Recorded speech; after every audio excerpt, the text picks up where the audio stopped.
They send you like a six-figure link that you just paste into the StreamYard and it takes you to your channel. So you Okay, can okay. set us. We are Yeah. live now. Not according to YouTube, you're not. No. Oh yeah, now it is. Now you're Now Yeah, on. we're There yeah, you live. are. you're live now. Yep. We're live. We there. Bit of a boomer tech moment via flooded basement, boomer basement. But hello everyone. Welcome to episode 40 of Flooded Cinema, and we've got a very very special episode today. We've got a special guest that isn't Jack. It is Ironduke of Ironduke fame, a fellow YouTuber who's got lots of great content on his channel, sort of political right wing conservative stuff, which is good to have fellow YouTubers on here. Say hello, Iron Duke. Good day, wherever you may be around the world. And of course, we do have Jack as well, my ever faithful co-host. Say hello, Jack. Hello, it's good to be here. Yeah. And today we are discussing Master and Commander. This is the finale of the White History Month, which is sort of extended into White History 3 months or whatever it ended up being. But that's okay. Some people get busy in real life, unfortunately. So yes, Master and Commander. Iron Duke. I think you probably have the most connection and history with this film. Do you want to begin by just sort of maybe going over briefly your history with the film, like when you first saw it and what you thought of it and things like that? Well, look, let me be clear. I'm a Patrick O'Brien fan, and of course, the movie is based on Patrick O'Brien's series of 20 novels, which are some of the best historical novels in English. Please do go and read them if you haven't. And Master and Commander is based on several of those books. It's not based on the one that's called Master and Commander in the book series. It's based on several of them put together. I sailed on the ship that plays HMS Surprise in the film, which was originally called HMS Rose. She was built in the United States as a replica of a 28-gun British frigate, but from the American War of Independence era. Yeah. So she was really realistic for that film. And they altered her to make her look more like the Surprise looked, which was a real Royal Navy ship, by the way. I just think it's probably my second favourite film after Zulu, I suppose. It is an amazing film. Um, do you remember when you first watched it, Jack? Um, I think it might have been 5 years ago, maybe. Oh Oh yeah, I I should was, say I saw it at the cinema when it came out in 2003, and I was working on sailboats at the time in Early Beach, and I had to go to Bowen on the bus to go and watch it. yeah. Wow. I was 1 years old, 1 year old when it came out. Blimey, in 2003, how old was I? I was in my, I was almost 40 actually. Whoa. Wow. I'm an old bastard. No. That was a film I was certainly always going to go and see in the cinema. These days, I hardly ever go. The last movie I went to the cinema to watch was Danger Close: The Battle of Long Tan, which is an Aussie film. Yes. That was the last movie I went to the cinema. That was in 2019. Uh, yeah. Well, I guess there wouldn't have been much opportunity in the intermittent 2 years with all the lockdowns and everything, though. Oh yeah, I mean, especially at that time I was living in Melbourne. I now live outside Melbourne, thank God. But yeah, which was the most locked down place in the entire world. Thanks, Dan Andrews. Yeah, I think it was similar for me. I hadn't gone to the movies in like 2.5 years or something, and then I can't remember I think the first movie I may have seen when I went back was it was either the Northman or the new Minions movie. I don't remember. to be honest The with you. Northman wasn't bad. I think it lacked some things, but it wasn't bad relative to a lot of films these days. I think Yeah. it's just because that movie got so into like pagan reality that it was hard for it to have a satisfying story. Hmm. If Yeah, that makes sense. Like it was yeah. just the commitment to that made it sort of impossible to have a really satisfying story. I mean, look, most modern films are just basically, in my opinion, they're anti-white and especially anti-straight white male propaganda. They're nothing more than that. Most modern Yeah. films these days, which is another reason why Master and Commander is such a great film. Yes. I find Master and Commander, I consider it honestly underrated, even though everyone that's sort of, well, most people that have seen it love it. But I feel like it almost stands in the shadow of Gladiator. It's sort of considered by people that aren't super into movies like, oh, that's the other Russell Crowe historical epic movie that came out. Nowhere near as good as Master and Commander, and it's also far less historically accurate. Yeah.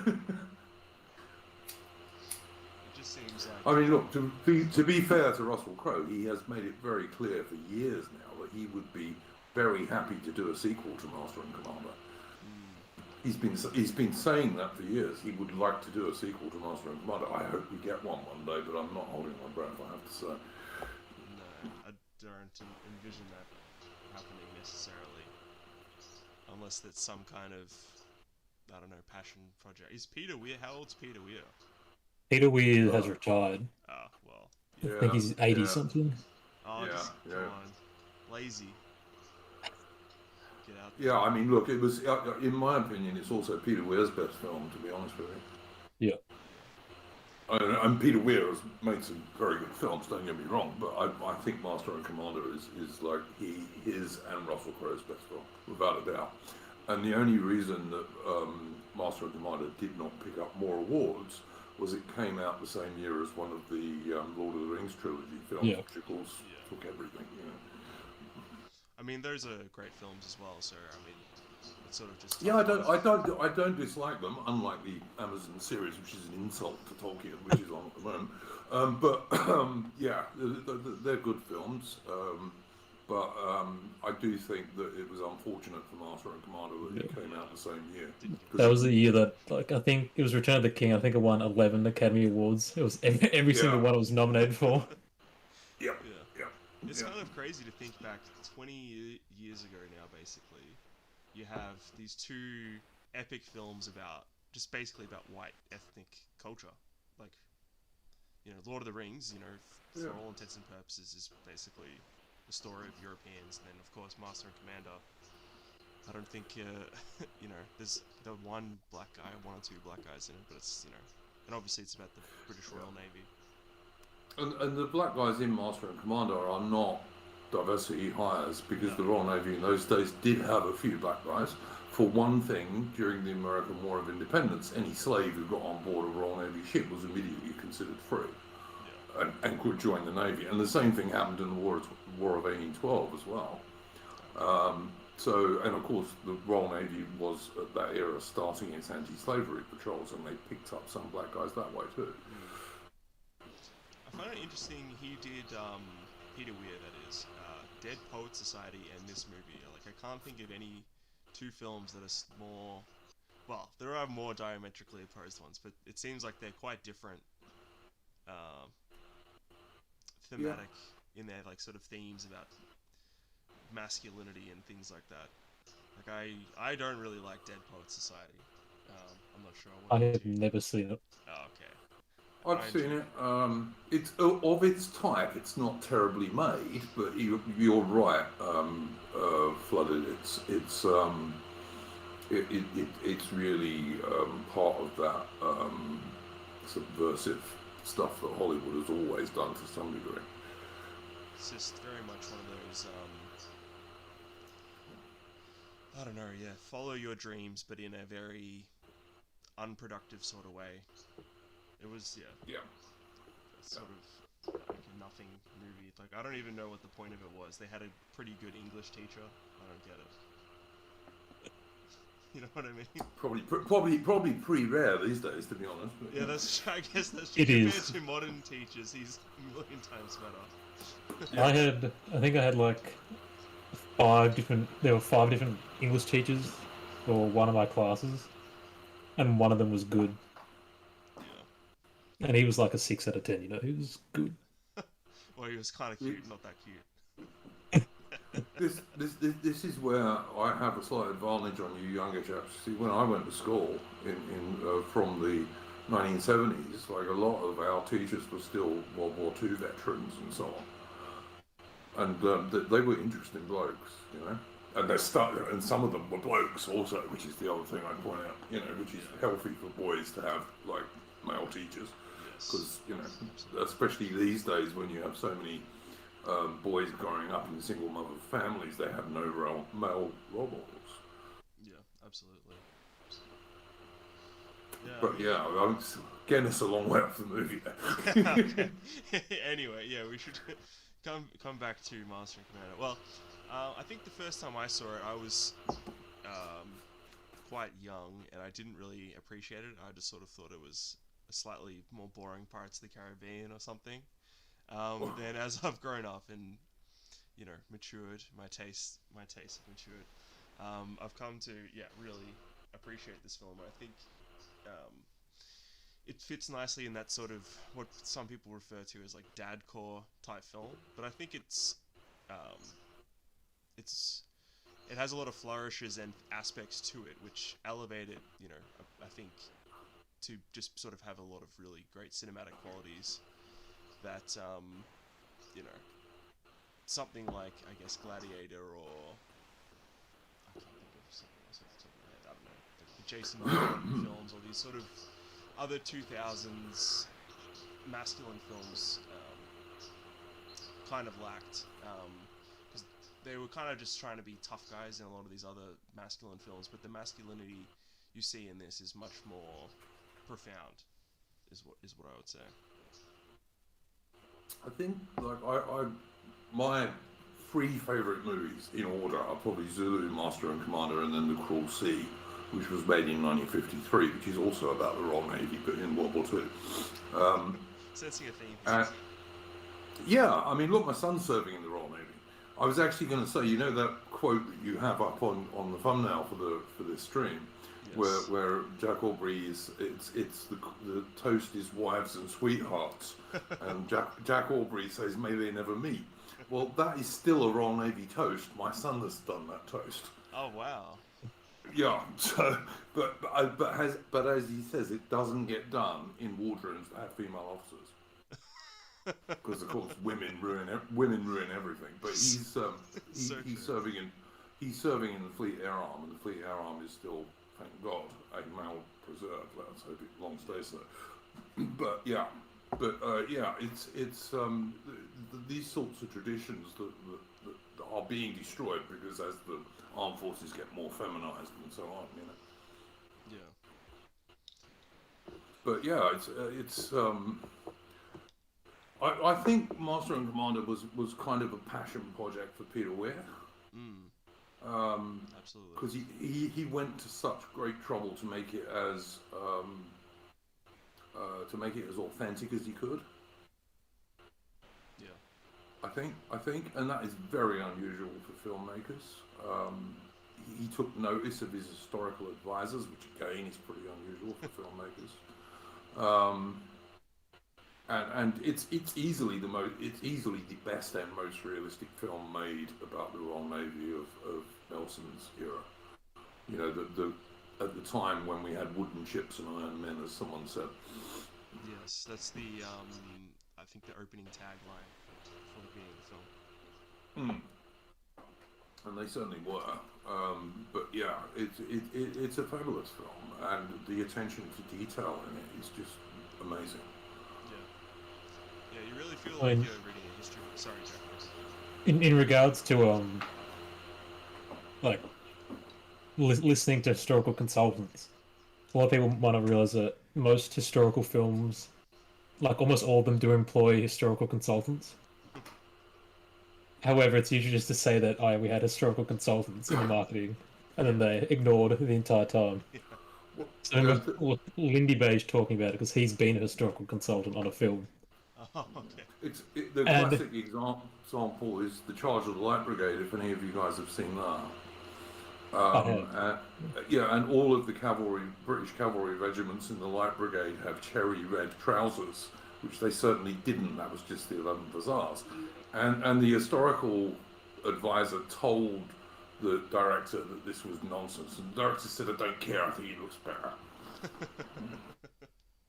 and it ruins the whole movie for me. Yeah, I think I find with historical accuracy, it sort of depends on the story the film is telling. Like, if it's a more romantic sort of story, not But if you're doing what is basically a war film, I Yeah. mean, let's look at, say, Waterloo from 1970, Yes. which is another movie I think you could compare to Master and Commander. Yes. Then it really does matter that you get things accurate. Yes. Yeah. Absolutely. I think maybe. As you say, if you're doing an historical rom-com, who cares? You know, Yes. it's like, But I meant by romance, like, I guess, say, Pirates of the Caribbean, like more swashbuckling sort of thing. yeah, I don't watch films like that. They're just annoying. Fair enough. Every time the pirates defeat the Royal Navy, I just want to spew, basically, because they never did. But No, that's true. Yeah. Yeah, I forget how much that, because I have not actually watched those Pirates of the Caribbean movies in a long time. I forget how much it's a sort of Anglo bashing or British Empire bashing. yeah, there's a lot of that in it. There's a lot of that. I just don't watch films like that because they just annoy me too much, to be honest with you. Have you watched, okay, we're getting really off topic here, but have you watched Barry Lyndon, Ironduke? Yeah, bits of it are really good. Yeah. Bits of it are really good. Like the battle scene with the French regiment, that's well done. It's really well done. But yeah, it's an okay film. I'm not anti it particularly. Yeah, yeah. Well, I'd imagine that would be quite historically accurate given Kubrick's sort of perfectionism. Yeah. It's autism. Yeah, basically. Yeah. It's a shame he never made his Napoleon film. Yeah, he wanted to do a Napoleon film, didn't he? Yeah, I would have liked to have seen that, to be honest. He had, what was it, like a filing cabinet full of cards that had what Napoleon was doing every day of his life. Oh my gosh. So that when they were writing the script and they wanted to set it at a certain time, they could look at the card and see what he was doing that day. Wow. Because Yeah, his life is so well documented. I would have liked to have seen that. I've heard that there's a Napoleon film being made at the moment, but I just think it's going to be total crap given Really Scott. Oh, yeah. the current Hollywood ideas at the moment. Napoleon will probably be trans or something, if not trans and black. But Well, he's being played by Joaquin Phoenix, I believe. So. Yes. well, he's an okay actor. So Yeah, but he could do it's it, set, but, it's young Napoleon, and Joaquin Phoenix is like 50. Oh, what? yeah, that's craziness. That's absolute craziness. It's him before he's even emperor. Like, it's his early military campaigns in Italy, I'm pretty sure. Interesting. That's ridiculous. But there we go. Then why not get a young, maybe even French actor? I mean, dear. But whatever. Yeah. Yeah, absolutely. Yeah. But we're getting away from this movie. That's okay. Yeah. So yeah, Master and Commando. Jack and I rewatched it the other night, and yeah, I think that's maybe the 4th or 5th time I've watched it now. Yeah, I watched it last night, and that was at least the 12th time I've seen it.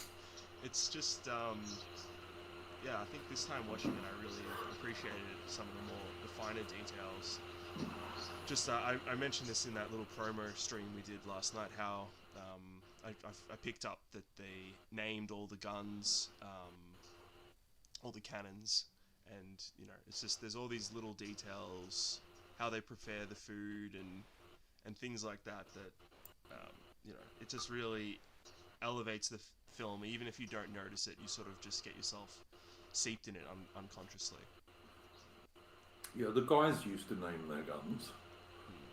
So, you know, they call them things like Jumping Billy, because of course the gun would jump back when it was fired from the recoil, which they do show in the film. And things like sudden death, or sometimes they name them after their wife or their girlfriend and this kind of stuff. Like, you know, that's the sort of thing blokes in war do, because it's considered lucky, for one thing. And I think one thing I really love about the film is the very accurate portrayal of like the relationship between the officers and just the regular crew. Yeah, I think they do get that reasonably right, but unlike the British Army, for example, well, actually not unlike the British Army, because some British Army privates were promoted to officers even in the Napoleonic era. But the Royal Navy was less class-ridden than the British Army. Oh, really? Like most Royal Navy officers were not aristocrats. Most of them were middle class. I mean, Nelson was the son of a vicar, for example, which is not exactly aristocracy. But it was perfectly possible for a Royal Navy rating, if he could read and write. He had to be able to read and write. But if he could read and write, it was perfectly possible for a Royal Navy rating to be commissioned at some stage. Give you a case in point, Captain Cook. Captain Cook was promoted mainly for like charting the St. Lawrence River during the 7 Years' War. Wow. Against the French in Canada. Yeah, he started off as an ordinary sailor. And this was not impossible to do in the Royal Navy. In the books, for example, Bondon, who is like the captain's coxswain, the guy who's in charge of the captain's boat, he's offered a commission by Aubrey in the books, but refuses it because he didn't want to become an officer. Also, Bondon, by the way, in the movie, is like the guy who plays him is fine, but the real Bondon in the books is supposed to be the heavyweight champion of the Royal Navy, and that dude certainly isn't. But you know,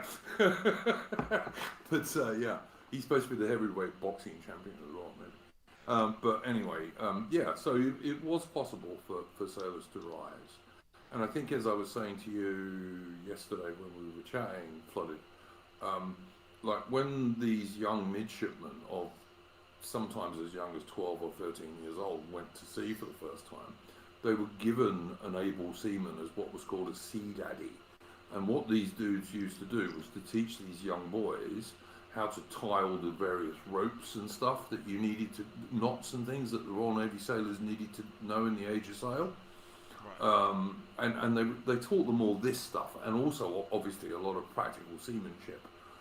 And so, although there was certainly a divide between officers and sailors, and that is brought out in the film, in some ways they were a bit closer than you might believe.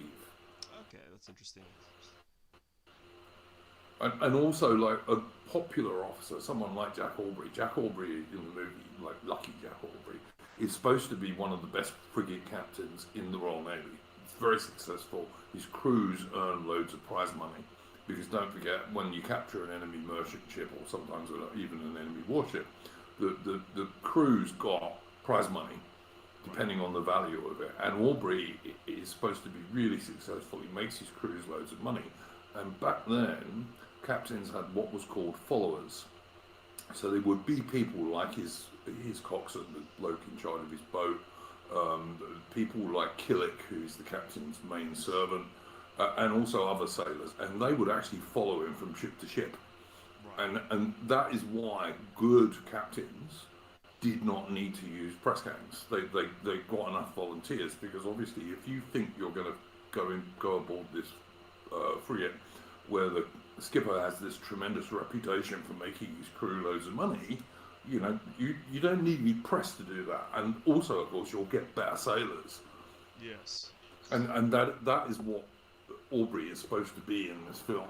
I mean, like as you correctly said, Flooded, this movie does not hold audiences' hands. Doesn't really explain that, but it is the fact. Yeah. And Pullings, the Lieutenant Pullings in the film, he's another guy who's supposed to have started off as a master's mate, which is a non-commissioned rank, but then got promoted to midshipman and then lieutenant. Oh, okay. Because he's following Aubrey. Right. Okay. But as you say, the movie doesn't hold audiences' hands, and it doesn't tell you this kind of stuff. So if you haven't read the books, you may not realise this. Yes. No, well, that's yeah, one thing I just really like about the film is that, you know, in a lot of other movies there'll be sort of a drawn out thing, sort of introducing every character, or there'll be whenever there's a plot point, there'll be someone that explains it, you know, to death, and there's none of that at all in this movie. It's just, it feels almost like very much fly on the wall of the situation. There's never a point where one of the sailors whispers to another, "Look, that's Captain Jack Aubrey. He's one of the greatest sailors in the British Navy." Yeah. They just show up through action. Yeah, they don't do. Yeah, they show rather than tell, which is always the best way to do it in a film. Yes, they show rather than tell. Yeah. I mean, there's the occasion when the sailing master, was a guy who always stayed with the ship, and he was a non-commissioned bloke. And I can't remember the dude's name in the film now, but the sailing master turns around and says something like 500 miles, and he comes up on his stern. That's seamanship. That's about as close as the film gets to saying Aubrey's a good sailor. Yeah. It's, I mean, and even then, it's not really not too bad. Yeah. It's not No, it's not even bad cheesy at all. Yeah. Yeah, it's not bad at all. It's just it's an off-the-cuff remark, which is fine. Yeah. But the other thing people will criticise Master Commander for, by the way, is they will say that the ship they're chasing should be American, and it's strictly speaking, because part of the movie is based on the original Master and Commander book. Some of it is based on, and some of it is based on the Far Side of the World, and some of it's based on one or two of the other books. But in the Far Side of the World, yes, they are chasing the USS Essex rather than the French ship. But I mean, to be fair, the Americans who paid for the film are not going to have themselves as the bad guys. They're just not, you know. No. And of course, the Brits would never do that film because British filmmakers are so lefty these days. They just wouldn't make a film like that. Yeah. So that's why the Acheron is this French privateer rather than a big American frigate, which is really what she's standing in for. Yeah, I think that's not really something that's really worth criticizing. It's just sort of a basic monetary sort of thing. I think Peter Weir said it himself. He said, look, the Americans were not going to have themselves as the bad guys. It would have been too confusing for American audiences. So, you know. Yeah, that's true. So, you know, I can understand that. Although I do wish that British filmmakers and Aussie filmmakers mostly were not so left-wing these days so that we could actually make some of our own damn films. But, you know. Unfortunate. Because, you know, you can't say anything nice about Britain from British filmmakers or Australia from Australian filmmakers, with the small exception of Danger Close, The Battle of Long Tan, which I thought was an excellent Australian film from 2019. Can't think of too many nationalistic British films. Or Not for years. The last one they made they made one film about the British Army in Afghanistan, and it was about being in the middle of a Russian dropped minefield. Nothing to do with the Afghan war at all. I mean, it's not a bad film. It's not a bad film, called Tajaki or something, I think. It's not a bad film, but like the only reason it was made is because they're not actually fighting the Afghans. They're in the middle of a Russian minefield, an old Russian minefield from when the Soviets were in Afghanistan. Those dang Russians. Well, look, I mean, you know, let's not get too political. But, Ukraine ain't going to win that war, but anyway. But yeah, the gates of Moscow as we speak. oh look, when I compare Putin to the likes of Truss and senile Biden and the new Australian socialist dude, you know, give me Putin every time, frankly. But, yeah. Yeah, I find I can't watch Biden clips because it's like elder abuse. Just watching this guy that can barely string a sentence together, just like talking, and it's just horrible. Well, I mean, the idea that he's actually in charge of anything is like ludicrous, to be honest with you. But, you know, people apparently believe it. I don't know. People are so dim, it's unbelievable. But again, we're getting a long way off the movies. That's true. Okay, let's laser focus in here. So, yes, as we've mentioned, the film is about them. Effectively, it's set during the Napoleonic Wars, and the HMS Surprise has been tasked with catching a French privateer ship that's headed to the Pacific, and yeah, that's pretty much as to attack the British whaling ships, which were there, which were a source of quite a lot of income. Yes, and yeah, that's pretty much the whole plot of the film. There's no twists or turns necessarily in terms of that plot. I mean, I guess you could say at the very end there's a little bit of a cute little twist, but there's not really a complicated plot. It's really just sort of following them on this journey, and you know how difficult it is, and it's quite an episodic sort of movie, but you know, they sort of bleed into each other, all the different things that happen. So it's you don't really you don't even know, like, it's a 2.5 hour film, but you don't really notice the time at all when I was watching it the other night. You know, it goes quite quickly. Yeah. I mean, I don't know what Jacaranda would say, who I think knows a lot more about filmmaking than I do, but I just think part of it is a warship, particularly back then, in the Age of Sail, was kind of this little enclosed world, and what Master and Commander does is it allows you to watch this little enclosed world over a period. Yeah. Well, I'd agree. So yeah, like I say, I think it's a great film. It's obviously a passion project for Peter Weir. They went to great trouble to get it right. I don't think it made a huge amount of money when it first came out, but I think it's gained a much bigger following since then.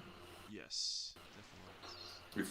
It's one of those slow burn films which over the years has got more and more popular. Like most of the people I like that film.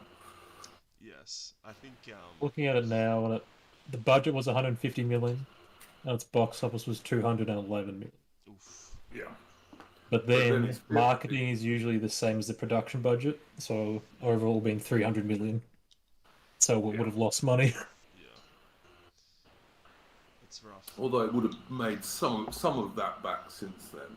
Oh yeah, it definitely would have made it back by now. Yeah, with all the DVD sales. Look, it came out at the wrong time because it was against that Lord of the Rings trilogy movie. I don't know. And I think it was against, like I said, it's the Caribbean as well. Yeah, which is a more direct competitor. Well, I don't know. In terms of that, I mean, I think those films are just straight comedies. They're nothing else. They're just comedies. Yeah, but I think to an American watching the trailer on TV, they would be like, "Oh, it's basically the same thing, but there's no Johnny Depp in this, so I'm going to go see the other film." Wow. Okay. I mean, I don't mind Johnny Depp as an actor, but yeah. You just have Pirates of the Caribbean, it's total shit, basically. It's like, you know, I have never been able to watch one from beginning to end, ever. And I have tried. Well, that's fair enough. I mean, yeah, you just have to place yourself in the mindset of a American watching his TV 20 years ago, and if you can manage that, then I think you can see why one film did a lot better than the other. I probably can't, to be honest. I mean, I've got a television, but it hasn't been plugged in for like 6 years now. Literally, I have not plugged it in 6 years. It was unplugged for 2 years before I moved home. So, and I've been here getting on for 4 years now. So yeah, no. I don't watch TV. It's just such crap. Like, I'll occasionally watch a TV series that someone recommends, and generally speaking, I'll last half an episode before I turn it off. Like, I'll watch it on the internet. The only one I watched all of that I thought was okay was the what's that movie? The list, something list. Terminal List. Yeah, the Terminal List. I watched all of that. I thought that was okay, but like, not that's Schindler's List. No, no. Apart from anything else, Schindler's List was a film, if I remember correctly. Yes. But yeah, no. Terminal List was the last TV series I watched that I thought was okay. I watched all of them. In fact, I watched all of them in about 2 days. If I remember rightly. Yeah. So that was a pretty good show. Might have to watch it.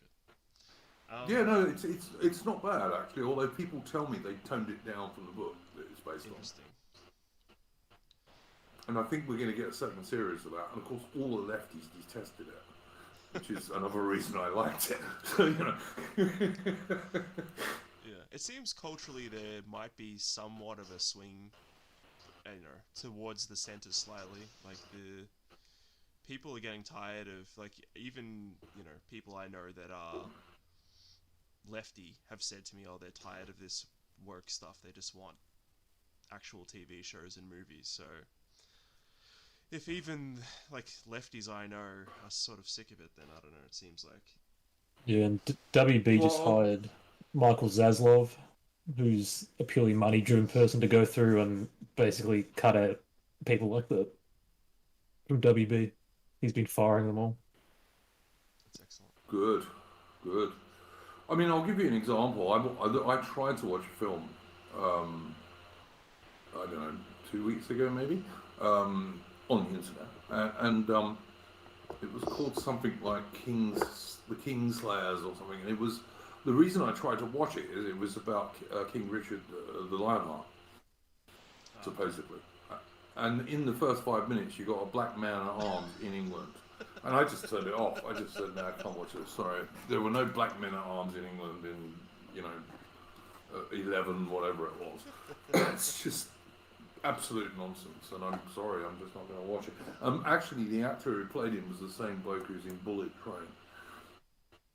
Oh. If you've seen that, the black dude in Bullet Train, that was the guy playing this English. The fat dude. Yeah, the fat dude, yeah. Okay. Because there were loads of fat black guys in England in, Richard the Lionheart's time. Yeah, it was all the KFCs that were there. Yeah, exactly. So as soon as I saw that, like, the immersion just went and I just turned it off. Yeah. And I think that's what we've all got to do. I mean, I've been really vocal about not watching Amazon's insult to the late great Tolkien, for example. It's a total insult to Tolkien. And all of his millions of fans. And I'm happy to say I think it's going to be a disaster for them.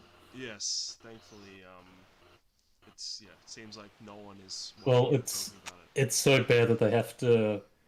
That in certain countries it automatically plays whilst you're scrolling through other stuff. It plays in the background, and they overlay the UI over it automatically playing the entire show. Yeah, that's to try and put their viewing figures up. Yeah. But I mean, all you've got to do is look at audience ratings on the various sites and like ignore the critics who are nearly all lefty activists.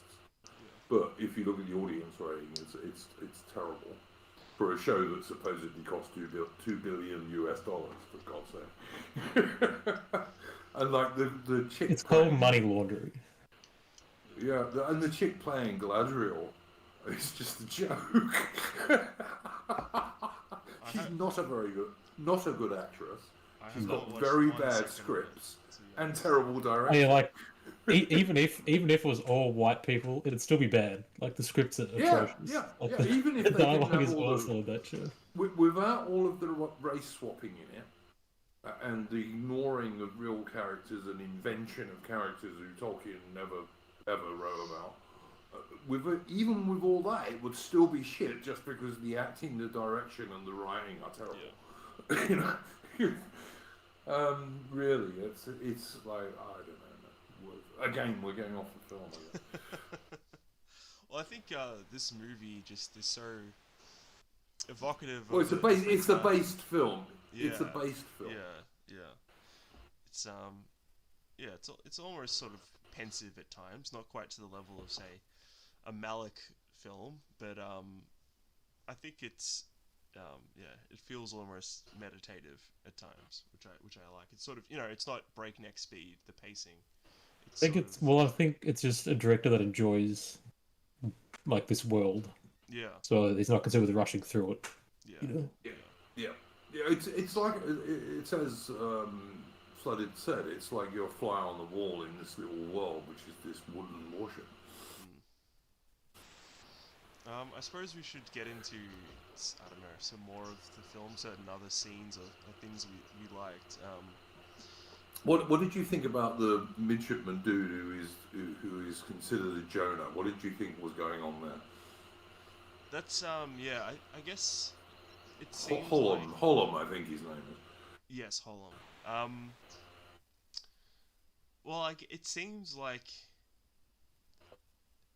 it was interesting that even Aubrey sort of seemed to semi believe that he was a Jonah as well, as sort of what the film implied, that Yeah, superstitious about absolutely, it. absolutely. One of the things that you get in the books is that Aubrey is, and Aubrey, by the way, in the books, when he was a midshipman, at one stage he's turned before the mast as an ordinary sailor for 6 months. Because he brings a woman on board the ship when he was not supposed to. So the captain gets really annoyed at him and turns him before the mast as an ordinary sailor for 6 months and then takes him back as a midshipman. So Aubrey is supposed to have this good understanding of the ordinary sailors because of that. And one of the things to watch about Holland is when he becomes a Jonah is he's sent up the mast when they're trying to go around Cape Horn and the mast breaks and the dude gets killed. Yeah. Right, he's sent up the mast to help him take in the sails, and he doesn't climb the mast. He's scared. Didn't he? He stands there clinging to the mast Right. rather than climbing up and helping this bloke who's shouting out, "Come up and help me!" Yeah, and he's sent up there by the master of the ship, I believe, and he doesn't do his job, and that's when he becomes known as a Jonah, which I think a lot of people maybe miss when they watch the film. Well, That's the reason he's. Yeah, they miss it because that's when the crew turn against him. It's not because he's singing Spanish ladies or something. It's because he didn't go up that mast when he was ordered to. And like the one thing in the military you must do as an officer is you've got to do what you're told because you tell other people to do stuff all the time. Yeah. So yeah, I think a lot of people miss that. And I think that's when he becomes the Jonah. I didn't pick that up. That's a good pickup. Yeah, I find that sort of superstition is quite interesting. Just in Well, general. if you live on the sea, and especially like in the early 19th century, in a ship that's only way of moving is either being towed by its boats or sails, and like the ocean can destroy modern huge great ships even today. Back then, you were very vulnerable. It's liable to make you a bit superstitious. Yeah, no, It's, absolutely. I mean, like look at Bomber Command in World War II, who had the biggest losses in proportion of any British unit. Although there were lots of Aussies and Canadians in Bomber Command as well. Those guys were very superstitious. If you're liable to sudden death, you tend to get a bit superstitious. It's just a human trait. Yeah, there's something certainly, I guess mystical about being out on the ocean, or something disconnecting from the more rational part of civilization, I guess. Well, yeah, I mean, the ocean is. I mean, I've done a bit of sailing, and I love it. It's like the second best thing in the world. What's the first And best? free guesses and it involves women, but second best thing in the world is sailing. And you realise, like, you're quite small, really. Like, the ocean won't kill you because it doesn't like you. The ocean will kill you because it doesn't even notice you.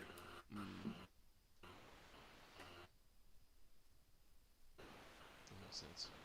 If that makes any sense. And like, and obviously, like when I've worked on boats, we had engines. They didn't always work, admittedly. And I've been on a boat where the engine stopped working and the engine started flooding, and we had to tack into a place, which was kind of cool, actually. But luckily we had a good skipper, good Aussie skipper. Yeah, it's and the ocean is like, it makes you realize your mortality as a human being, and you can die there if things go wrong by accident even. So yeah, you do get these superstitions. Like even today, there's loads of sailors who don't want to sail on a Friday, for example. Sort of. And this is, of course, also why sailors call their ships she. Although the feminists are trying to stop that these days. Really? But, oh yeah, they're trying to stop it, absolutely. To call them it or non-gender. Yeah, even the Royal Navy is trying to stop it because of feminism. Surely that's a compliment to women. Yeah, it is, because, like, you know, the ship is not only it's your home apart from anything else if you're a sailor. Yeah, and you love that because she protects you and keeps you alive. There's no insult to women in calling ships she at all. In fact, it's the reverse. It's a compliment. Yeah. I mean, like, I make a point if ever I talk about ships, and I do quite frequently on my Discord, as you may have noticed. I always call them she because that's what they are traditionally, and as far as I'm concerned, that's never going to bloody well change. It's not true in some other nations, but in like nations like Britain and Australia, it certainly is true. Yeah.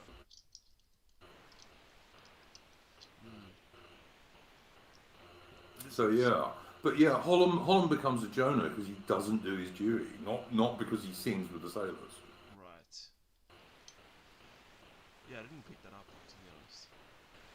That makes. And also when Aubrey orders the flogging of the dude, he gives him 12 lashes, which was like the minimum you could give someone. Yeah. And 12 lashes, to be honest, was not that big a deal. And also, it's worth pointing out that, like, about 85% of Royal Navy sailors were never flogged, whereas there were about 5% of Royal Navy sailors who were flogged repeatedly because they were just bad ones, you know. Yeah. Just bad sailors. Well, they were just bad people. Like, and a lot of flogging in the Royal Navy was for stuff like stealing, for example. And the one thing you can't have on a little enclosed warship with, like, as in Surprise's case, what was it, 128, 129 blokes or something, you can't have someone who will steal from his shipmates. You just can't do it. And the sailors were entirely in favour of flogging someone like that. Yeah, well, it's fair enough. And it's not like you can keep him locked up for months at a time on a tiny ship. Yeah. Because everyone's locked up in a way. That's true. But yeah, the vast majority of Royal Navy sailors were never flogged. Whereas there were a few Royal Navy sailors who were flogged a lot. You did get bad skippers who would flog people for being the last down from the mast or something like this. You did get them. They were very rare.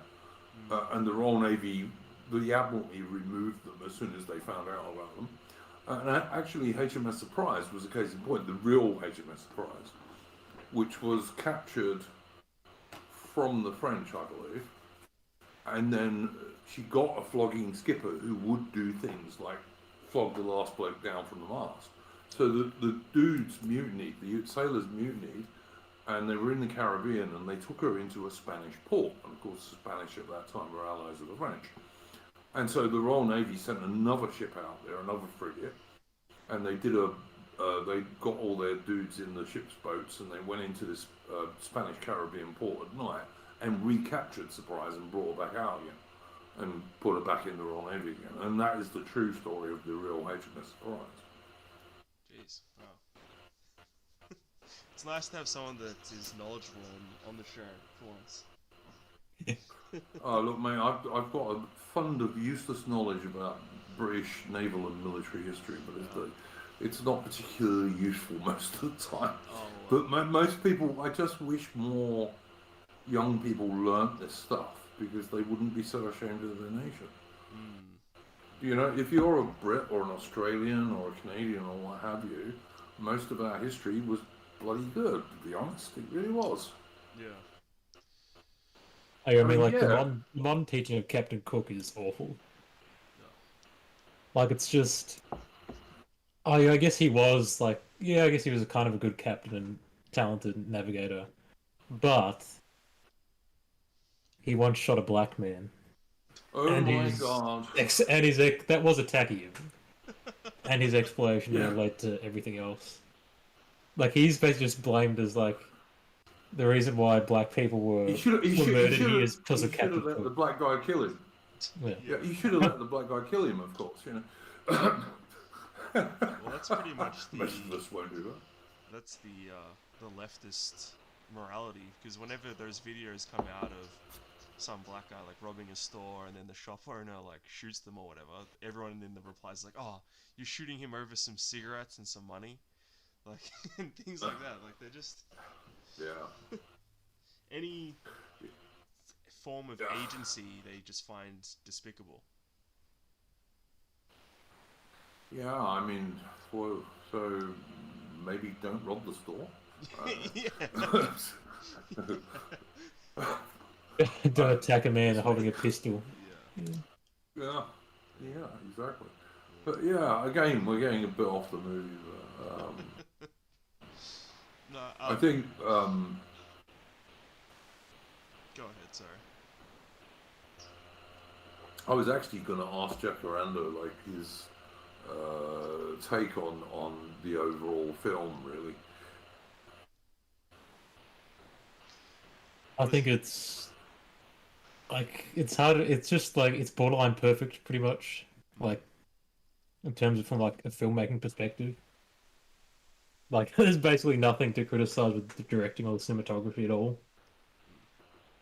And then the characterization is effortless. Like again, there's basically no dialogue. That's just pointing out and just telling you something about a character. It's all done through action and Yeah, it's their all own show, conversations. all show not tell, which is the way films are supposed to be. Yes, absolutely, 100. And then it gives you a really good overview of different parts of the naval life whilst delivering a really entertaining story. So, I mean, I mean, it's harder to gets talk so about something that's many. really well made. Yeah. Like it's easy to pick Yeah, apart things with issues.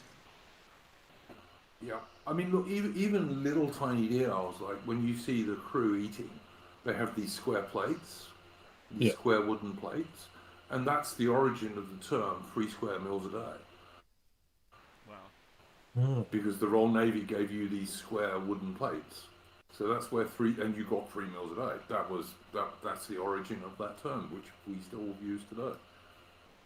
Jeez. I noticed when Well, watching it when they do the Lord's Prayer because the surgeon is Irish, yes. so presumably He's actually supposed to be half Irish and half Catalan. right. Okay. So presumably he'd be a Roman Catholic, and they have him not say the part of the Lord's Prayer that Catholics don't say, and that's just like a small background detail that he stops partway through the prayer. Yeah, in the book, Stephen Maturin, as I said, he's half Irish and half Catalan. At one stage, he was supposed to be involved with the United Irishmen, which of course were an Irish nationalist movement, which completely failed because it was supported by the French revolutionaries. But in the books, he becomes a British intelligence officer, and he's also this big-time naturalist, which is brought out in the movie. The intelligence officer stuff isn't, because it's like there's no way to do it in that film. But the naturalist stuff is when he goes to the Galapagos, a la Darwin, of course. Yeah, he's supposed to be. That's supposed to be his passions. He doesn't like the French. And another thing that happens in the film, another thing that happens in the books that doesn't happen in the film, is that he's actually captured by the French at one stage, because he is an intelligence agent working for the Brits, and they torture him. And Jack Aubrey, at huge risk, takes some of his men in and goes and saves him, which is a really, I can't remember which book it is because there's like 20 books, for God's sake. But yeah, these two are best mates, but they're complete opposites. Yeah. No, their relationship is great in the film.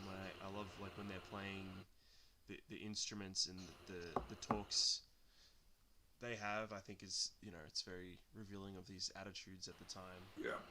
I mean, Aubrey even gives up chasing the enemy warship at one stage because he wants to be able to try and save Matra. That's why he takes him on land. Yes, and that's another great scene when he's performing surgery on himself. Which has been done, incidentally. People have done that. They actually have. Yeah. But Maturin's supposed to be a really good doctor. That's the other thing, and he is a doctor, not a surgeon, because surgeons were lower in those days. Yes. Well, they This do is why mention that in the film. yeah. Actually. That is one. He wouldn't see you for less than 10 guineas on land. That kind of stuff. Yeah. But yeah, the characters are pretty well brought out, I think, in the film. Like the Royal Marine officer, who is like mad keen on shooting anything that breathes, who accidentally shoots Maturin but didn't mean to, of course. Yes. Not a very imaginative bloke, but like a good bloke. Like he performs really well in the bowels and so on. I also love the child, or the younger characters, and particularly their acting is it's not just good for a kid; it's quite good acting. Lord Blakeney was excellent, the midshipman dude. Yeah. Yeah, I mean, hats off to Peter Weir. I don't know how he got that performance out of the kid, but it is incredibly impressive. And I think I also just I think it's an interesting historical point as well, how much younger boys were when they became men effectively. Well, these days a lot of young men don't become men before they're 30. 30. Yeah, really they don't. It's but just... in my day, I guess it was probably about 25. But back then, as you say, you grew up by the time you were 18 or 19. You had to. Yeah. I think society was much more meritocratic in a certain sense than today, whereas now it's just... Well, look at the responsibility they're given. Like even someone like Blakeney takes command of the ship when the boarders go away. And I think that whole thing was done well, because you could see Jack was trying to protect him, of course. Yes. Because Jack knows his mother and his father, and his mother is like most mothers don't want a little boy killed, Yeah. So it's that kind of stuff. There's also the great scene where he gives in the book on Nelson. Yes.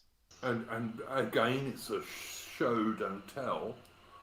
Right at the end of that scene, you see Blakeney turns to the frontispiece, and the frontispiece has a illustration of Lord Nelson, who of course has an empty sleeve because he lost an arm.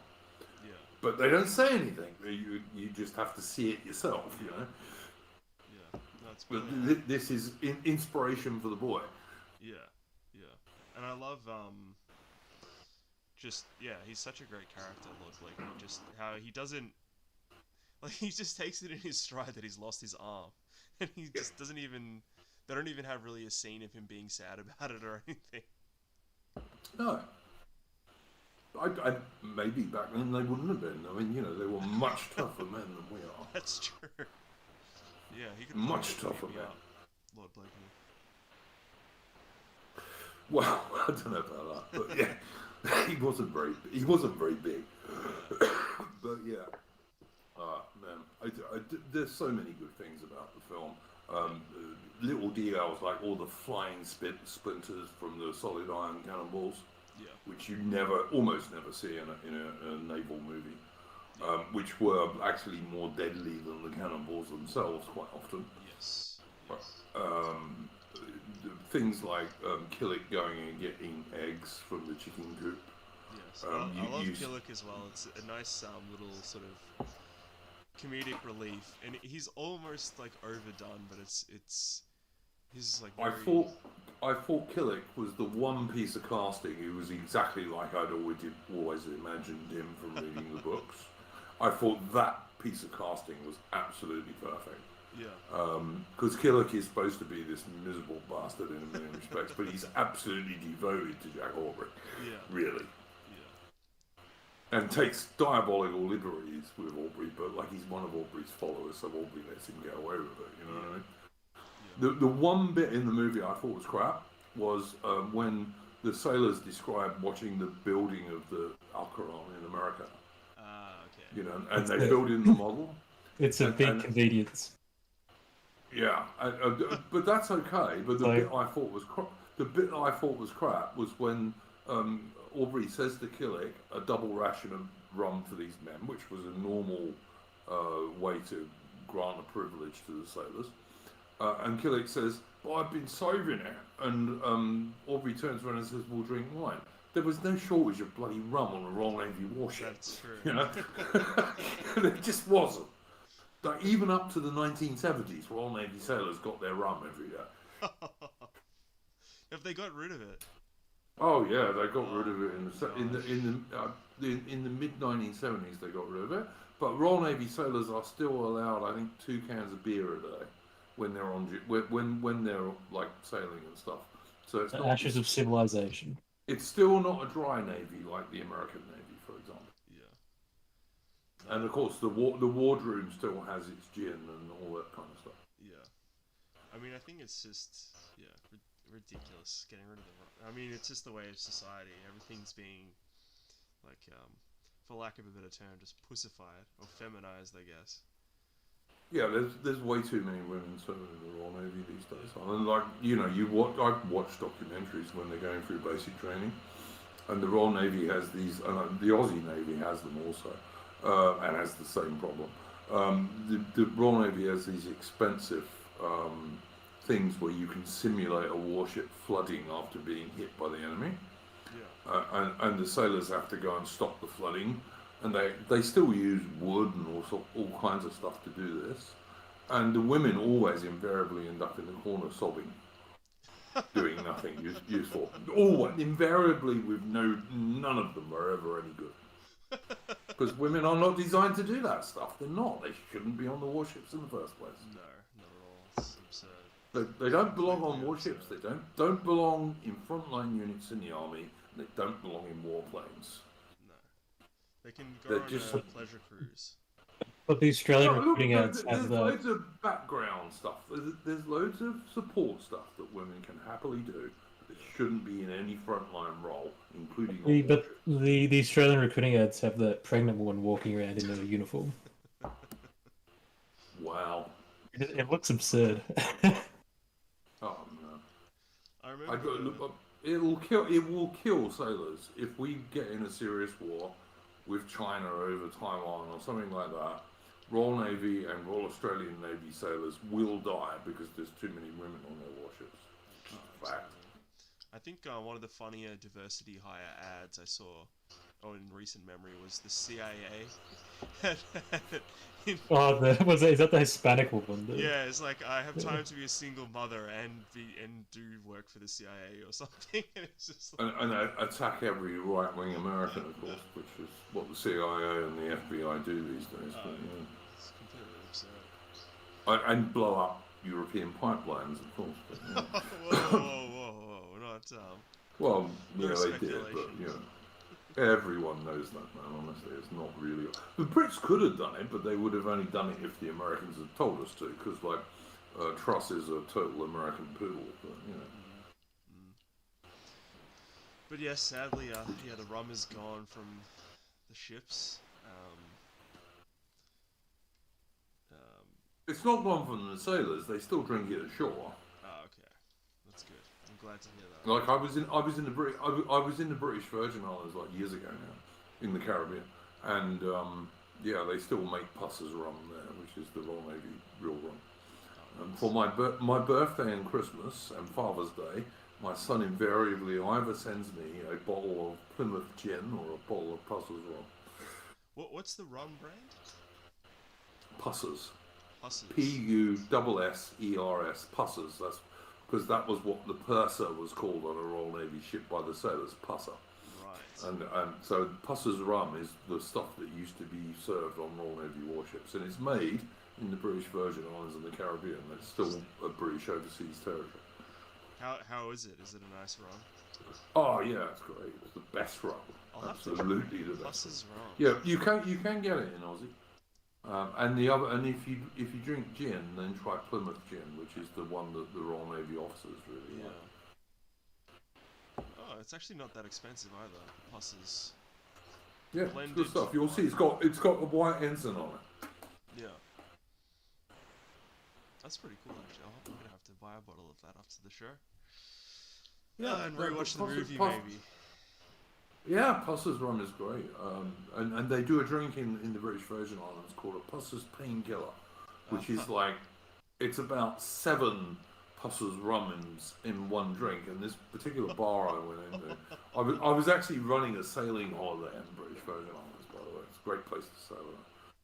And I walked into this bar, and if you can drink 3 of these things, your third one is free. And I did, by the way. But yes. That's impressive. That's impressive. But yeah, no. Again, like you get the sailors getting their rum rations and all the rest of it, and of course Stephen Maturin argues against this, and Jack is entirely correct. But if they'd have got rid of the rum ration, the sailors would have probably mutinied, for God's sake. Yeah, that was kind of a ridiculous suggestion. His character is a bit of a modernist, I guess you could say. Yeah, I think you could probably say that about Steve. Well, although not really, because he's supposed to be a Catalan aristocrat. Okay. He's Catalan, half is aristocratic. Right. So not in the books. I mean, in the books. In the movie, yes, I think that comes across that way a bit. Yes, yeah, for sure. Although I like Paul Bettany, I think he's a pretty good actor. Yeah. Oh, the performance is great. Yeah. It's just, I guess, like what his character is. I'm not complaining that that's what his character is, but yeah, that's just what it is. I mean, you notice during the final battle, Bettany, the Maturin, goes down below to help Lord Blakeney and all that stuff. Yes. Yeah. And normally in the books, he doesn't like fighting. I mean, he's good. He's supposed to be a really good duelist, by the way. Oh, okay. In the book, in the books, because he went to Dublin University, and Dublin University in the late 18th century was known for the number of duels. It was just that Irish, hot-blooded Irish. Fighting Irish. Yeah, absolutely. It was known for that Irish gentlemen would fight each other for no reason whatever, almost. And he's supposed to be a really deadly duelist, but generally in the books, he tries not to fight physically when he can help it. Although he does quite a few times because he has to. Because he gets put in the position, he either fights or dies. So, Yeah. And most of us in that case will fight, But he's supposed to be a very deadly duelist. In one stage, he in the books, he and Aubrey are chasing the same chick. And they almost come to blows and almost kill each other, but don't in the end. Yeah. I'm just trying to think of other things that I'd like to mention in the book. I mean, in the movie. I kind of wish there was a bit more of when they headed south, when they got to Cape Horn, and we had a bit more of them when it was freezing cold. That would have been kind of cool. But I mean, look, you've got to look at what's going to be entertaining for the audience, I guess. That's true, yeah. I mean, one thing I did notice in that bit, when it's getting really cold, there's a scene where HMS Surprise comes sailing towards you, and you see a bloke on the heads. Yeah. And the heads were where the crew's toilets were, right in the bow of the ship. They were basically just holes that opened up to the sea. And this is why even today the toilets on a ship are called the heads, because they were right in the bow of the ship. If you go on HMS Victory today, you can see the same thing. And I'm trying to remember, I've been on the Endeavour replica several times. I'm pretty sure that has them too, to be honest. Oh, and while I think of it, the HMS Her Majesty's Bark Endeavour, the Australian replica of Cookship, was actually used in Master and Commander. Some of the rough weather scenes were filmed from Endeavour. Oh, interesting. Yeah, and that's a ship I've sailed on a few times, so like she's loved it. Yeah. Apart from the fact you can't smoke on her anymore, of course. Ah. Why I will never sail on her again, sadly. Except for maybe like a day thing, if she's ever doing a day thing.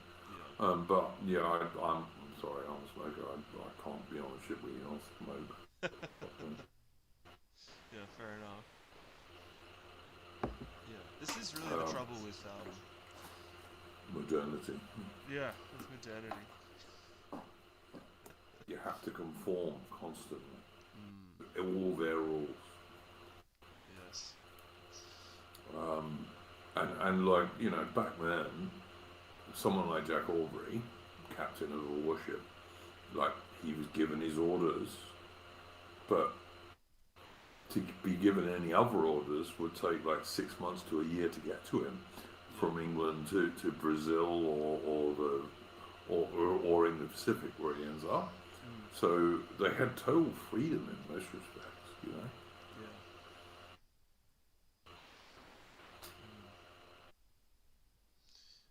I'm just trying to think what other parts of the movie. I really like how much you see how much Jack cares for his crew. Oh yeah. Well, from one of the opening scenes where he tells everyone to get down, where he sees the Acheron firing. But then he gets to the quarterdeck, which is where the officers were, and he pulls the midshipman up and says, "Stand tall on the quarterdeck, son, always," because that's what officers were expected to do. You know, and again, it's a show don't tell. You don't get it unless you if you watch what's going on. You know. Yeah. And again, that's from the splinters that I was talking about earlier. That's what's really going to kill you, you know? Yeah, an infection from one of them or something. Well, some of them were like 2-3 foot long. Oh. And a 2 or 3 foot long bit of wood going through you is going to kill you stone dead, man. You know? It's just going to kill you. Not a good day. You can have a very bad day if that. But, yeah, it's... But again, as you rightly said, Flooded, it's show, don't tell. There's no exposition in this. They don't say, "Oh, look, we're worried about this because of this." They show it to you.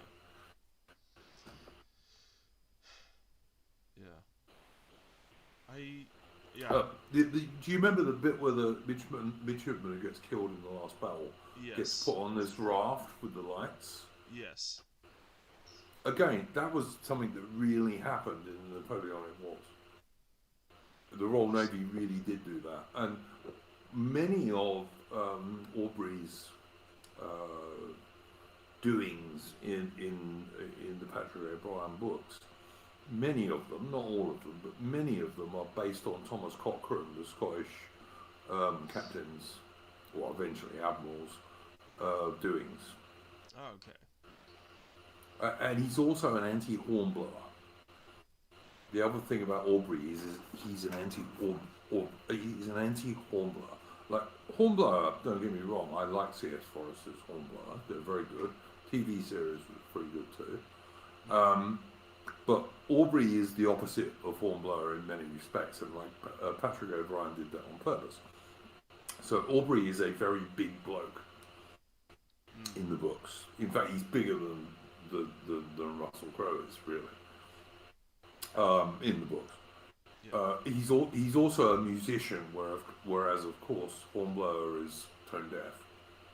Can't hear a shit. He's also an aristocrat, whereas Hornblower is not. Like, Aubrey is supposed to be from the minor aristocracy in England. Okay, interesting. Although his father is a radical and an embarrassment to him, but he is supposed to be from the minor aristocracy. Aubrey is also, as I say, he's musical, and he loves food, whereas Hornblower is like abstemious. Aubrey likes getting drunk, whereas again, Hornblower doesn't like drinking. So, like, don't underestimate how much Aubrey is an anti-Hornblower, because he is. That's interesting. And why do you think he decided to Well, create this sort of inverse character? I'm sure Patrick O'Brian, when he wrote Master and Commander, the first book in like 1968 or 69, Sir Francis Chichester, who was the first guy to sail around the world single-handed, an English guy, by the way,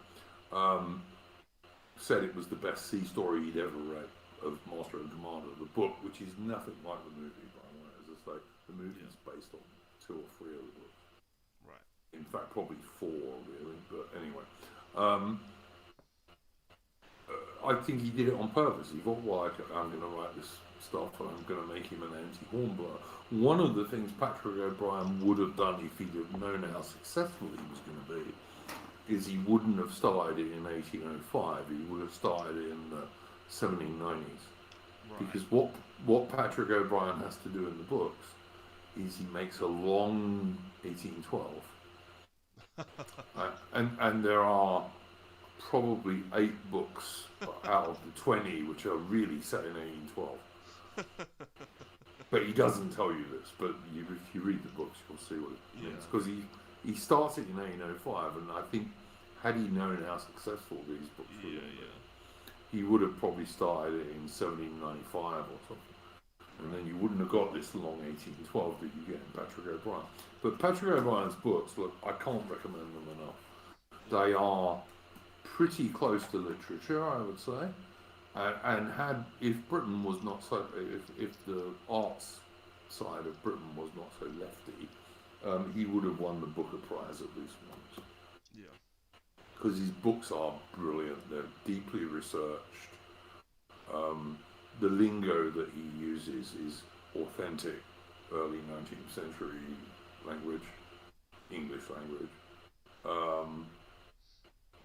They're just great. They're fabulous books. They really. I mean, I love this film, but I love the books more.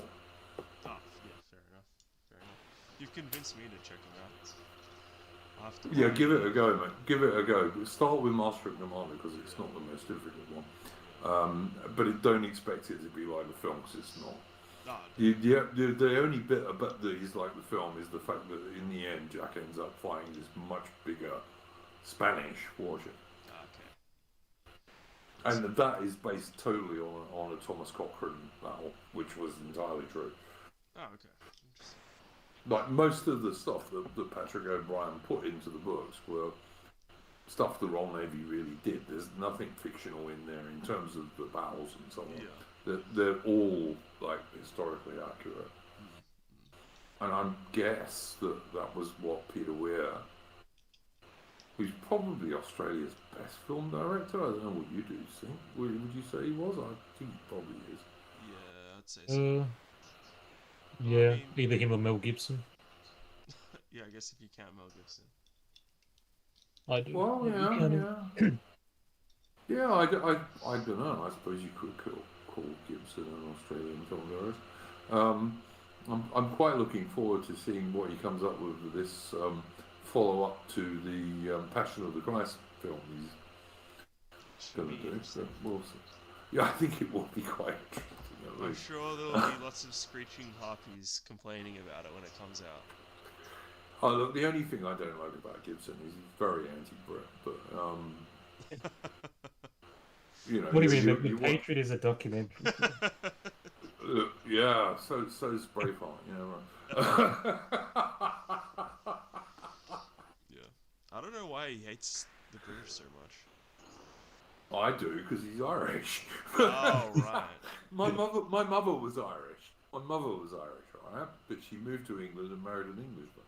Like my dad was a Church of England Englishman, and my mum went to a Catholic nuns boarding school, and she detested nuns the rest of her life as a result.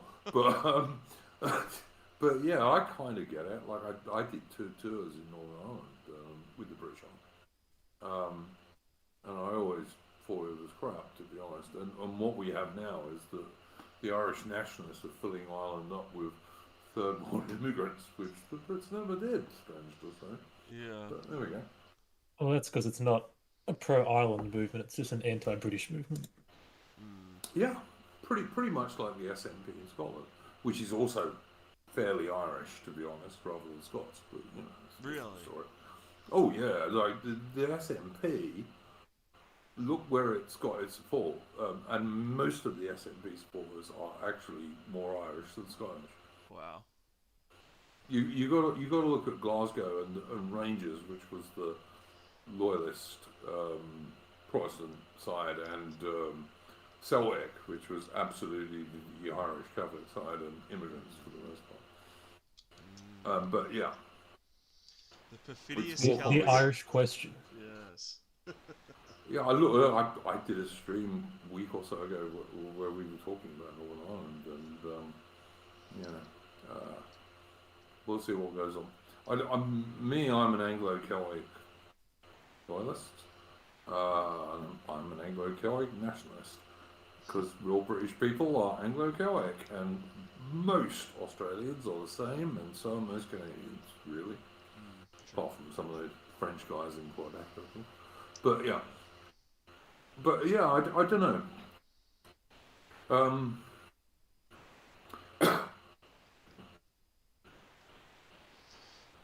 Where are we going with this film stuff now? I'm not sure. I'm not sure what else there is to really say about the film. I mean, we've talked around. I mean, I feel like we just sort of tell people to go watch the movie. One thing I would say I think is silly is Station surprise pretending to be a whaler. Yes. Frigates don't look like whalers, I'm sorry.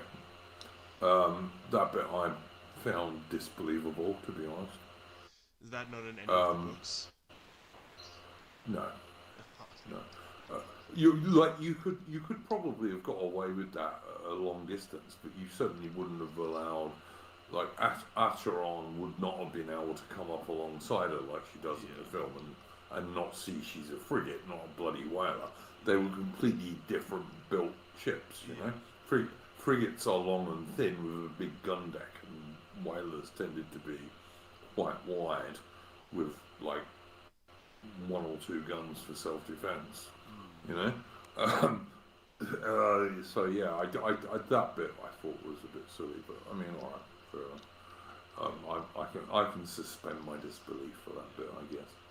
It's a bit. It is a bit more sort of movie, that bit, like where Aubrey is holding up the stick insect, and like he gets sort of a the nautical phasmid.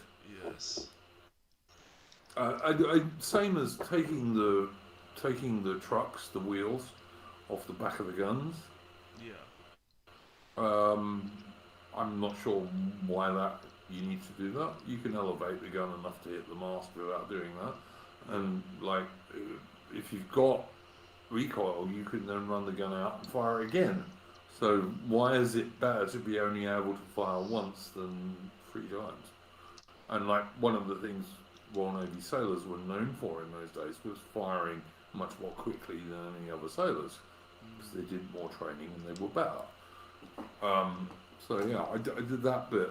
I have my problems with, but like I kind of suspend my disbelief at that stage because the rest of it is so good. I thought the battle on the French ship was pretty well done, mostly. Because it was very close quarters fighting when you boarded an enemy ship.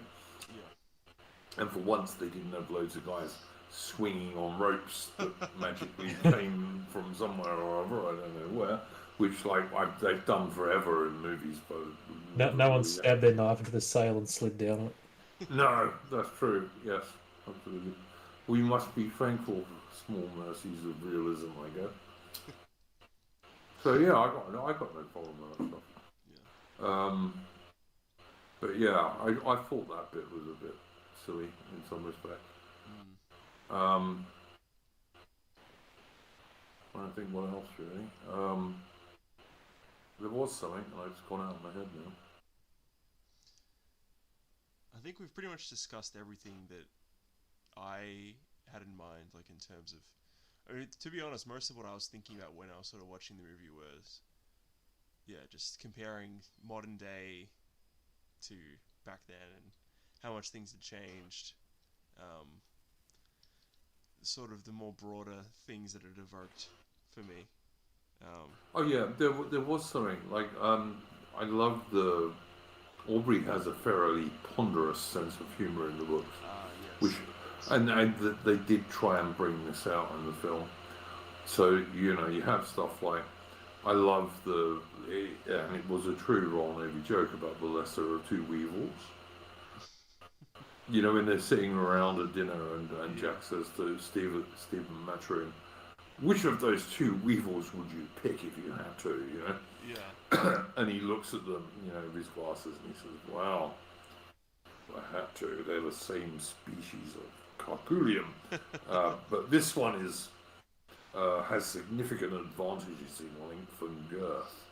And Jack Aubrey says, you are thoroughly dished. I have you. Because, don't you know, in the service, you must always choose the lesser of two weevils. Which I think was great. Really. Yeah. I love all the scenes where they're drinking. Russell Crowe does a very good job of acting drunk. I think he's very good at that. I always kind of hope he was a little bit, but yeah, it's like you know when they say things like "let every man drink up his full bumper" in a song, that's a full glass of wine and you have to drink all of it in one go. That's the whole point of that. Yeah.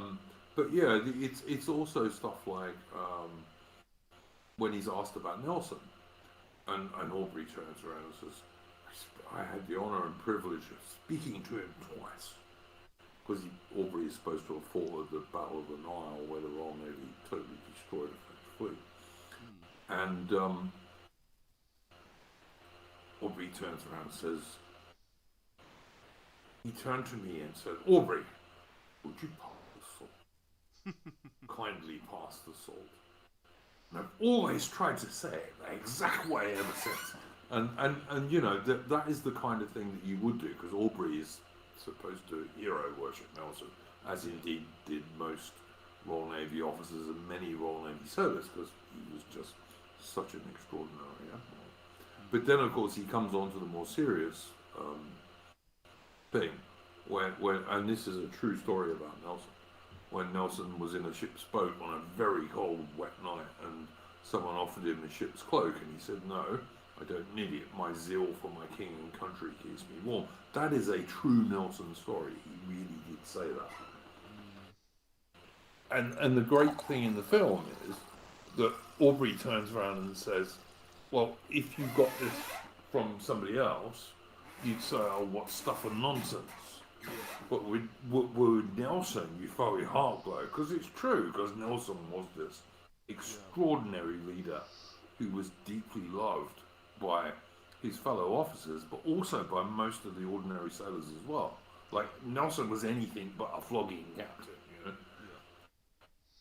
Yeah, I think that's one thing I really love in the film is how they have that sort of patriotism, shine through, and you really get a sense of, because now, nowadays it's sort of like it's in vogue to hate your own country or whatever, but it's just you get a sense of this very genuine love and sort of care that people have for and pride they have in their own nation, and it just seems so out of place. What does Aubrey say? You know, when he's giving his speech to the blokes before the big battle, he said, "This ship is England." Yeah.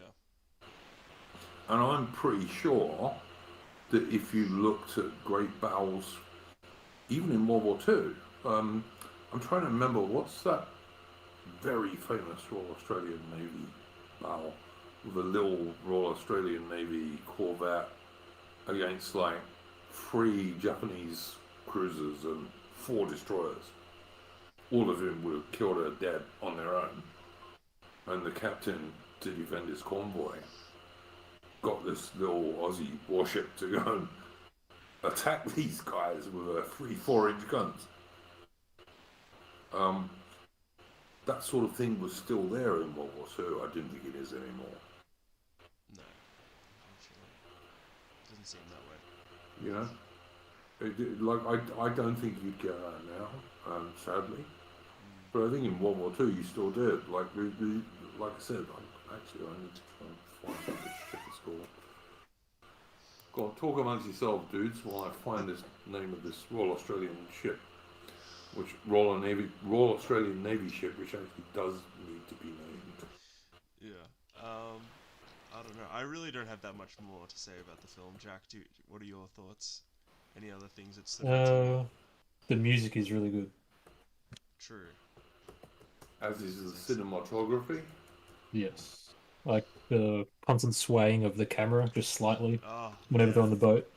Yeah. And then you mentioned it, Flood, when we were watching. Yeah.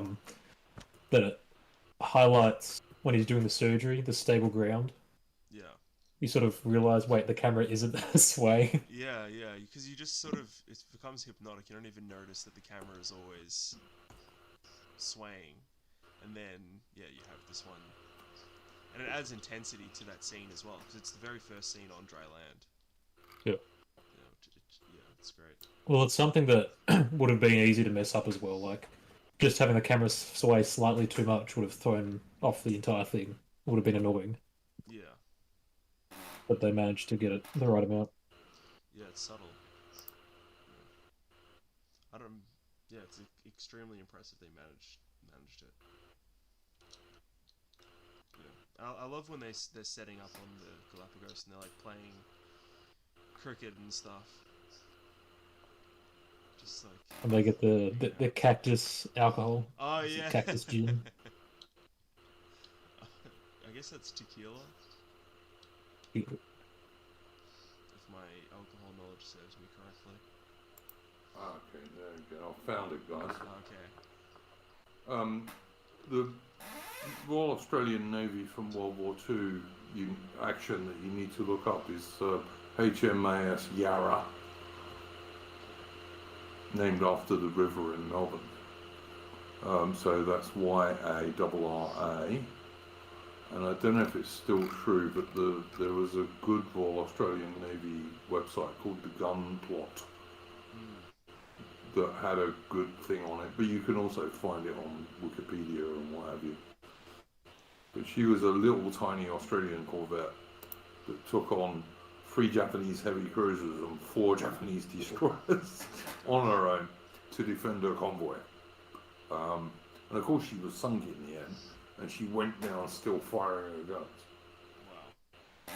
So back then, there was still that patriotism.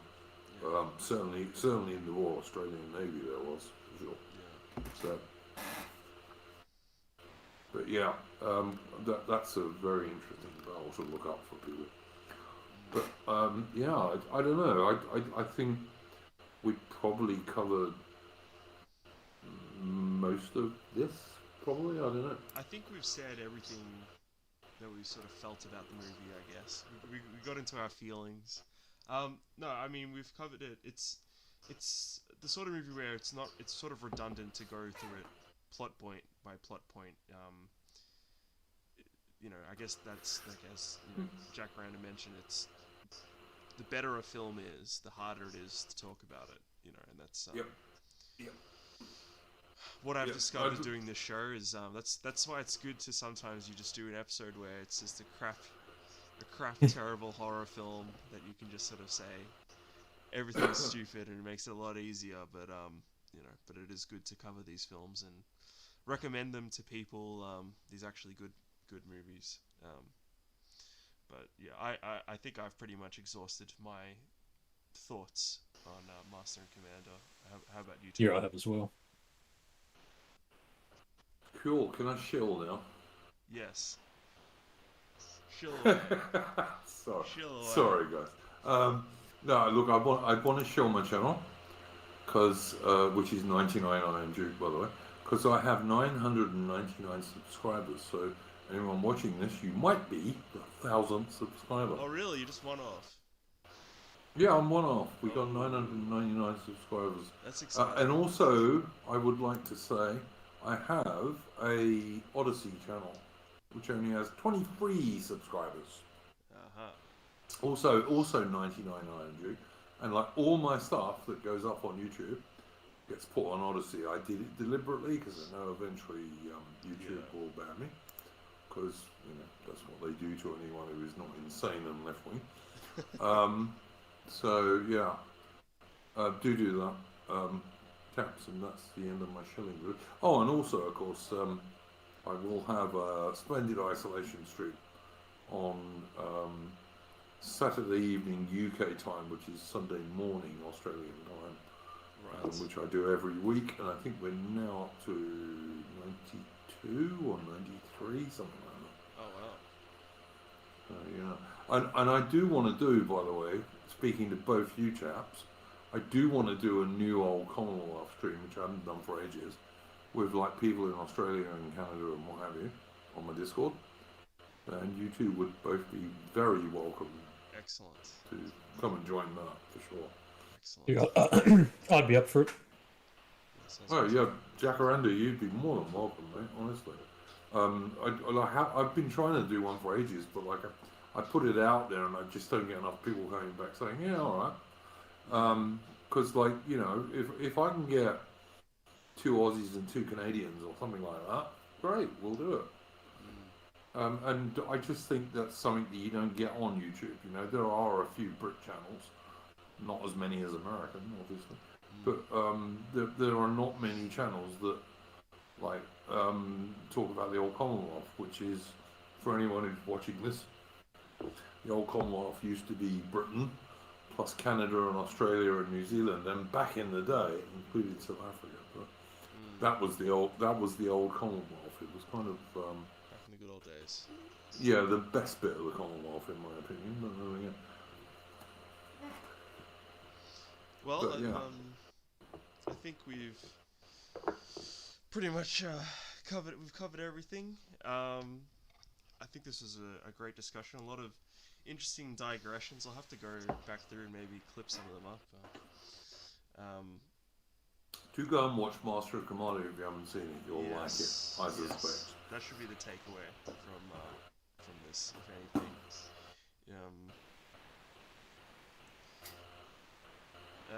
I think that's pretty much everything anyone wants to say. Could I ask you to do one thing, Flooded Basement, in the future? Yes. Once you've seen it, please go and do Danger Close, The Battle of Long Town, Aussie film. Good film. Okay, Danger Close. And the last good modern film I've seen was made in 2019, and it's still good. I would really recommend you to do that. Like if you decide to do maybe an Aussie film series or something. Yeah. Because it was made in 2019. Last film I went to the cinema to watch, and I was not disappointed. Really good film. One reason it's really good is, I don't know if you've seen the Sam Worthington voiced documentary on the Battle of Long Town, which you can find on YouTube pretty easily. The producer of Danger Close was the bloke who made that documentary. So it's an accurate film. He'd interviewed most of the survivors, Right. And it's a good, pretty patriotic Aussie movie from 2019, which is pretty unusual in most respects. Yes, definitely. I'll keep that in mind for if we do. Well, we normally try and do an Australian themed couple episodes around Australia Day. Just do Aussie movies. Or at least that's what It'd be a good one for Anzac Day too. That's true. That would be a good one for that. We haven't covered Gallipoli yet either. I'm not sure. Yeah, I'm dubious about Gallipoli. Has got that kind of anti-British bit in it, which Aussie movies often have. But and Britain, of course, lost, I don't know, 4 times as many men at Gallipoli as Australia did, which I think many Australians nowadays forget. But I mean, But there yeah, were. I mean, look, I'm a Pom who lives in Australia, so I'm going to tell the truth about that. But, I take it you're not a fan of Breaking Bad. the funny thing about Breaking Moran is the bloke who wrote the book it is based on actually researched it after he wrote the book, not before, afterwards, and then wrote another book, not a novel, but a history book, in which he corrected himself. True story. Go and look it up. The bloke who wrote Breaking Moran later on wrote a non-fiction book about the same thing, and realised, you know what, the Brits were nowhere near as bad as I thought they were. That's just ridiculous. It's true though. It's honestly true. I can't remember the dude's name, and I'm not going to look it up now because I've delayed your stream too much looking up HMA as Yara. Oh, that's but, okay. Yeah, the bloke who wrote Breaking Moran, the novel, which the movie's based on, afterwards, because I guess loads of people wrote to him and said, you know, this is not true, mate, don't you? He then went and actually historically researched it and wrote a non-fiction book in which he points out that the Brits were nowhere near as bad as he thought they were when he wrote that novel. Because some of those Aussie dudes were shooting civilians. And of course, I mean, in the movie, it shows them sniping that Lutheran minister. Yeah, it does. But I mean, that was made a lot later. But I mean, look, the thing is, both sides in the Anglo-Boer War, in the later guerrilla side of it, and I lived in South Africa for 15 years, so from like when I left the British Army until 2000. In the later stages of the Anglo-Boer War, during the guerrilla war, both sides did a load of shit, mate. They did. There was a lot of nastiness went on. That's what happens. Because it was partly a civil war. Because, you know, South Africans were fighting South Africans. And it was also, you know, a guerrilla war, you know. So, and shit happens when that happens. And all wars, shit happens, you know. It just does. Sorry. People who've never been to war don't realise that, but it does. So yeah, but yeah, it's interesting, that Breaking Moran thing. But do go and look at the author of the original novel the movie is based on, and then check out his non-fiction book afterwards, which, like I said, totally revises what he said in the novel, and actually says, well, okay, the Brits weren't really that bad, really. Because they didn't want to prosecute these guys. Why would they, for fuck's sake? They just were a bit too blatant, you know. And, you know, I don't know. I'm dubious. Civilians get killed in wars, they just do. Yeah, I mean, war is war. Yeah, it's like, it's not fun.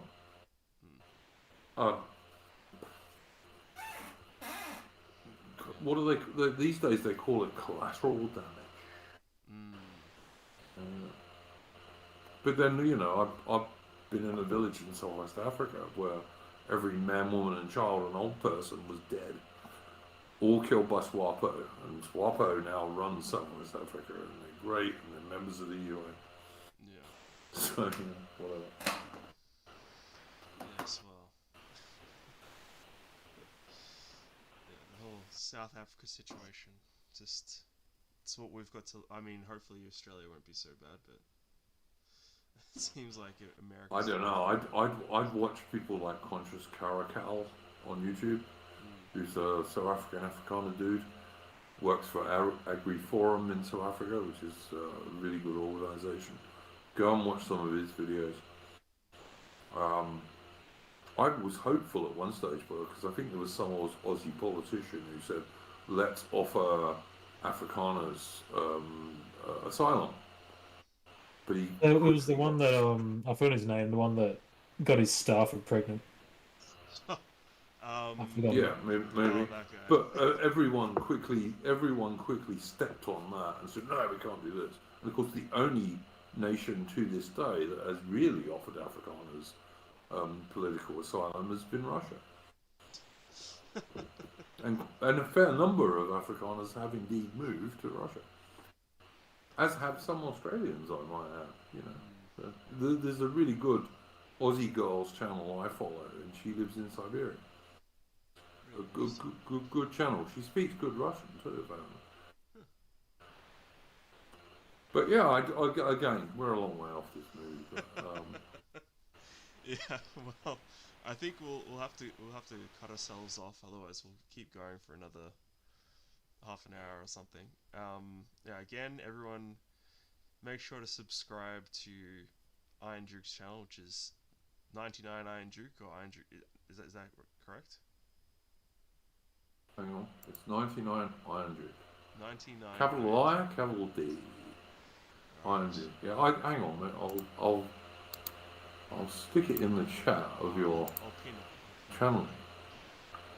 Let me see if I can stick it in the chat of your channel. Maybe I can. There you go. I don't know if it worked. It's not coming up, but that's okay. I'm not a mod on your channel. You have to be a mod to be able to do shit like that. But anyway, yeah. Mate, before you do another one of these, get yourself a StreamYard thing. It's really easy, and I think you would. I think if you hadn't have cancelled the first stream and replaced it with this stream, you would have had a hell of a lot more viewers. Oh well, that's boy, life goes. Well, people will pick it up. People will pick it up later, I'm sure. So, yeah. I mean, but yeah, that's just the way it goes, I guess. Unfortunately, but you live and you learn. I'm still a noob when it comes to streaming, so. yeah, streaming. Use StreamYard, mate. It's really easy. It really is easy to set up, easy to do. But yeah. Excellent. All right. Well, we will say goodbye now. Goodbye. Thank you very much for listening. Whoever listens in posterity. Thank you very much for inviting me. Flooded Basement and Jacaranda, and go well, guys.